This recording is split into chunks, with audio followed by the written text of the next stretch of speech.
কি বানাতে চেয়েছিলাম আর কি হয়ে গেল, যাই হোক।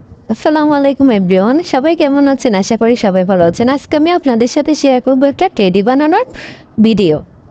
আমি প্রথমে এই বাদামি কালারের ট্রেটা নিয়ে প্রথমে হাতে ভালো করে ওছলিয়ে নিয়েছি যাতে এটা জল জল ভাব না থাকে, তারপর রাউন্ড করে নিয়েছি।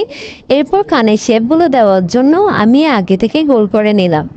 এই যে দেখতে পাচ্ছেন এটা কিভাবে আমি শেপটা দিচ্ছি। এই যে রেডি হয়ে গেল। এখন এগুলো আমি সুন্দর করে বসিয়ে দিব। এরপর এই সাদা কালারের ট্রেটা দিয়ে আমি মুখের শেপটা দেওয়ার জন্য নিয়েছি। এরপর কালো ট্রেটা নিয়েছি চোখ বসানোর জন্য। সাদা ট্রেটা দিয়ে আমি মুখের শেপটা দিয়ে দিয়েছি। এরপর কালো ট্রেটা নিয়েছি, কালো ট্রেটা দিয়ে আমি সুন্দর করে ওই যে মুখের শেপটা দিয়ে দিয়েছি। এখন ওই যে মাঝখানে প্যাডটা ইউজ করার জন্য ওখানে আমি সেম কালারের ট্রে নিয়েছি। হাতগুলো আমি আগে থেকে রেডি করে রেখেছি। এখন আমি হাতগুলো সুন্দর করে বসিয়ে দিব। এরপর এই যে পাগুলো দেখেন, পায়েগুলো আমি আগে থেকে রেডি করে রাখছি যাতে আমার বসাতে সুবিধা হয়। এখন আমি দুইটাই সুন্দর করে বসিয়ে নিয়েছি। এই যে দেখেন রেডি হয়ে গেল আমার টেডি। আসলে এটা আমি বানাতে চেয়েছিলাম টেডি, এটা হয়ে গেল প্রায় কুত্তার মতো, কিচ্ছু করার নাই।